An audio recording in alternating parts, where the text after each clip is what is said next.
Dahil masipag tayo, charot, hindi, gawa tayo ulit ng puto taktak or yung puto balanghoy. At syempre, may cravings na din for today, kaya tara na, samahan nyo muna ako ngayon mga ga, umpisahan na natin to. O para mas madali yung ating video, ay ito na yung ating kamuting kahoy. Ay pigang-piga na ito. Ay syempre naman, ay balatan natin yung kamuting kahoy natin at gidgirin. At ito mga ga, pinadaan ko lang ito or pinino ko ito sa food processor. At pinigaan talaga ng bunggang-bungga para ito'y maging dry talaga na mawala talaga yung kanyang katas. At kailangan ay buhaghagin lang natin yan. At sinukat natin ito by cups ay meron tayo ditong mga 6 cups. May sobra po na kunti lang. At ito lang yung mga ingredients natin dito. 1 and 1/3 cup ng light brown sugar, 1/3 cup powdered milk, at 1 tablespoon ng vanilla extract. At i-mix lang talaga natin yan ng bonggang-bongga. At nang sa ganun ay mag-will mix talaga yung mga ingredients natin dito sa ating kamuting kahoy.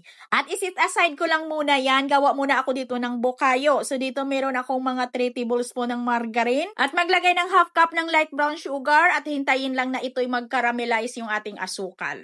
At dito meron akong 3 cups na kinudkod na niyog. At haluin lang talaga natin ito ng mabuti. Kaya ginaganito natin pagluto yung ating bukayo para matagal siyang mapanis. Malalaman lang natin pag okay or luto na yung ating bukayo, pag nag-aroma na yung kanyang amoy, na amoy bukayo na talaga. Okay na ho yan mga ga.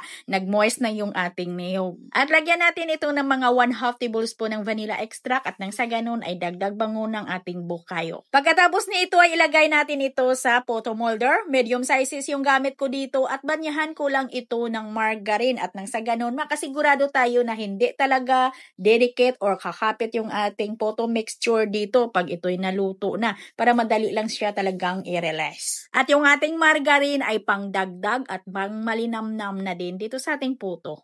At huwag lang talaga natin yung isiksik mga ga yung ating photo mixture dito sa ating mga molder. Pag naglagay tayo ay ibuhaghag lang talaga natin yan.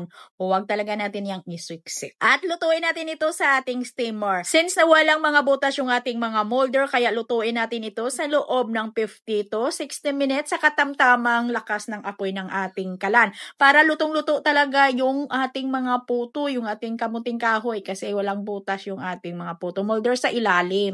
At bago natin kuhanin sa kanyang mga hulmahan, ay press down lang natin yan para maging siksik din yung ating puto-taktak. At ito yung pinakamaganda sa ating episode, yung tikiman. Handa na yung kape nyo ga.